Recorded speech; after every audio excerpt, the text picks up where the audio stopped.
Hey everyone, welcome back to another video. So today we're talking about the 5 best extracurriculars for your college application. Now, just a quick preface here is that any activity can be great. It just matters what you do in those activities. And so ultimately the why is more important than the what.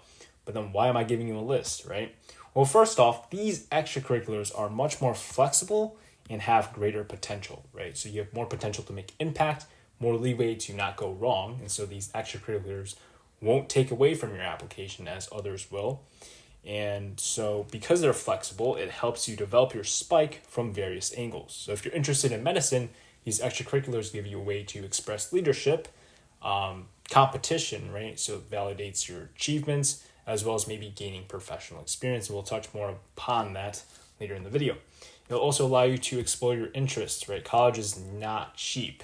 And so because of that, you really want to hone in your skills and see what you're interested in so you can make an educated decision before going off to college and paying all that money, right? And the last thing is obviously inspiration. You know, if you're trying to find new activities to get into, these are some good ones. I'll give you some insight into my own experiences trying to get into these activities. So yeah, let's get right into the list. So number 1 is any sort of entrepreneurial venture, right? So literally just go out and try to build either a business or a organization from the ground up. I recommend doing this with a couple friends because if you do it by yourself, not only is it not as fun, but it is also less likely to succeed because you don't have accountability partners and et cetera, et cetera.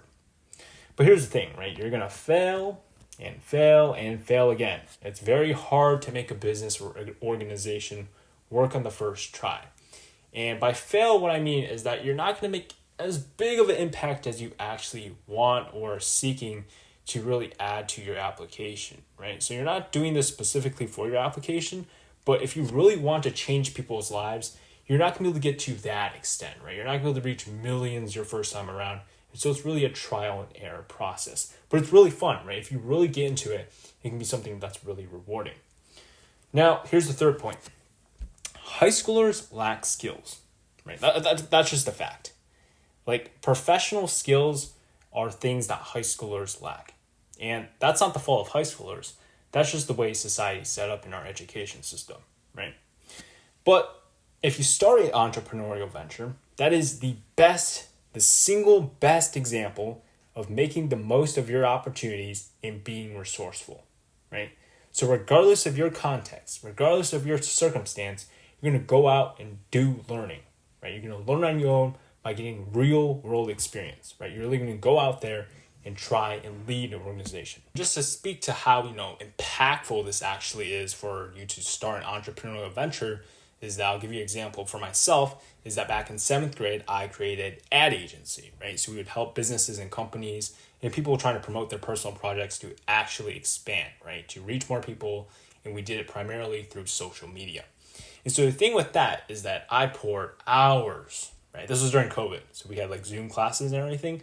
So you already bet that I was not paying attention and I was, oh my God, it was like a 9 to 5, honestly, like 8 hours a day straight, right? Just grinding and working on it. And it wasn't hard. I mean, it was hard, but the thing was I didn't feel burnt out at any point. And it was because I found it fun, right? At no point was I thinking, oh, this is going to look good on my college application or something, right? That was not in my mind at all. This was just something that I wanted to start. And as I got more into it, I got more dedicated, right? There's an emotional attachment there that I couldn't let go. And so I just pursued it more. And so that's sort of the thing that you want to get to, right? That's like the end game, perhaps.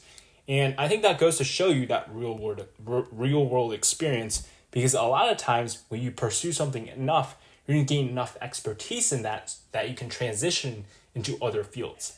And that's what I found. I feel like I have a better grasp of certain skills now, one of them being digital marketing and social media in general, because of the thing I did back in 7th grade that I'm still doing now, right? So I think that's just something that's really neat.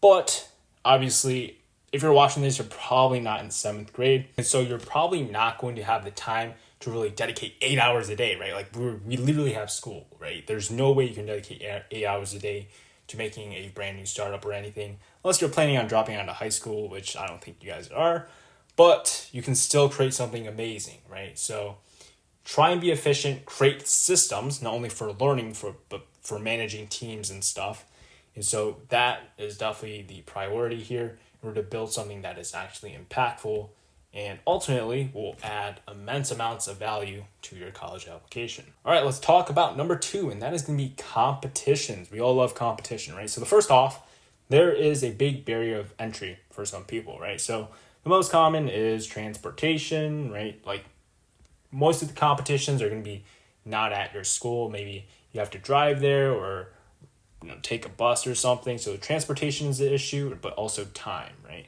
So it's sort of a trade-off. You have to weigh the pros and the cons. Competitions can be great, but if you're not prepared for them, you're not going to get as much value out of them, right?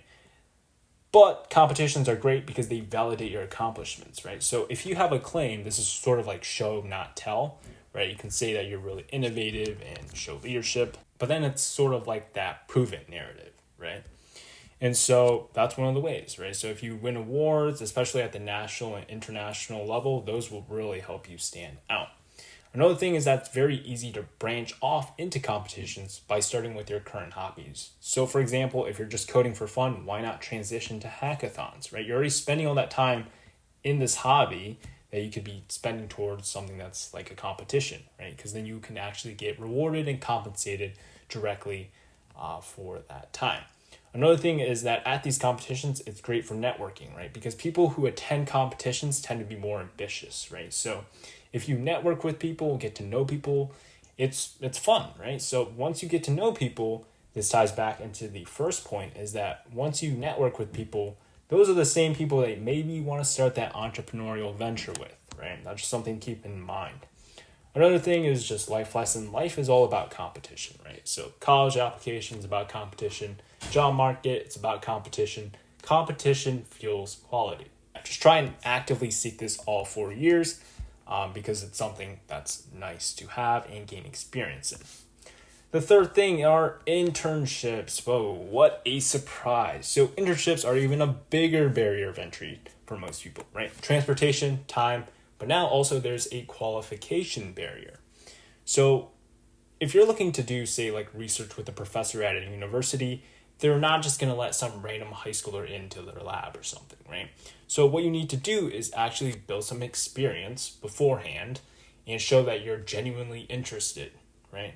So this allows you to work in a professional and practical setting, which is great for building your career path. And it shows that you're focused, right? You're laser focused on, I want to do this and I want to do that, etc. It can also be great for getting a letter of recommendation from an industry professional, and usually it tends to snowball to other opportunities, right?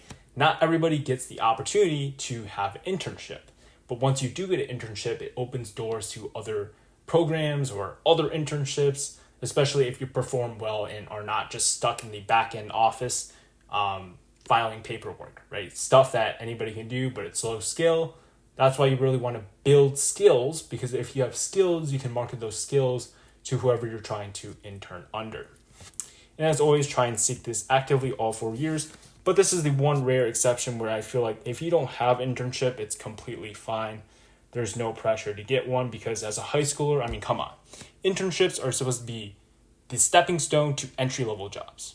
But nowadays, job market's just like this. You need experience to get internships, especially as a high schooler. So it's kind of crazy, but that's just the way it is. All right, number 4, part-time jobs. So underrated and underappreciated, man. I'm telling you, you get to work in a corporate setting, which maybe is not your preference, but it teaches you some really, really big responsibility and work ethic, right? And colleges appreciate that. There's also some financial benefits to an extent. For example, I work at my parents' restaurant. Now, I don't get paid for that because that's more of like necessity, right? So like family responsibilities thing, than doing it to get paid. But if you do find a part-time job somewhere, you do get the added benefit of getting paid for that, but then all these other benefits, right? You build really strong life skills that are transferable to other parts of your career.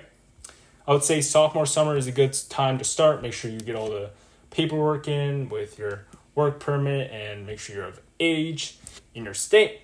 But the earlier, the better, of course, because then you can build more experience, and more experience is always better. All right, so the last extracurricular on today's list are online courses / independent learning.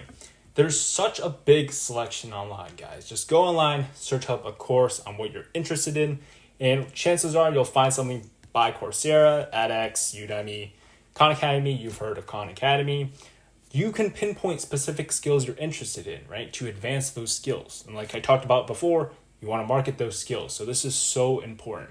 You're not in school anymore, right? You don't have to learn math, history, science. Pick the thing you're interested in, right? Pick something that you are genuinely interested in and go 100% in, right? And if you find that you don't enjoy it, then you can always back out and pick another course, right? But this really helps you see, okay, is this actually a career I want to pursue, right? Because if you find a course and it's about a subject that you think you're interested in, when you start taking it, you're like, okay, either this is not my thing at all, or this is my thing and my thing 100%, then you can actually make those micro decisions and make more educated decisions as you go along in the college application process. Another thing is try and be a lifelong student, right? It's always good to learn no matter the situation. And so you're going to read, listen, learn. Another thing tying back to being a lifelong student. Try and seek this all 4 years. I would say in your downtime, combine this with like reading books. Great thing to just always try and learn something new every single day. And yeah, I mean, that wraps it up for the video for the 5 best college application extracurriculars that you can have. Hope this list helped you guys as well as the insights that I provided. Now, if you want more videos, make sure you check out the videos on the screen above, and make sure you subscribe and share with a friend if it helped. Thank you for watching.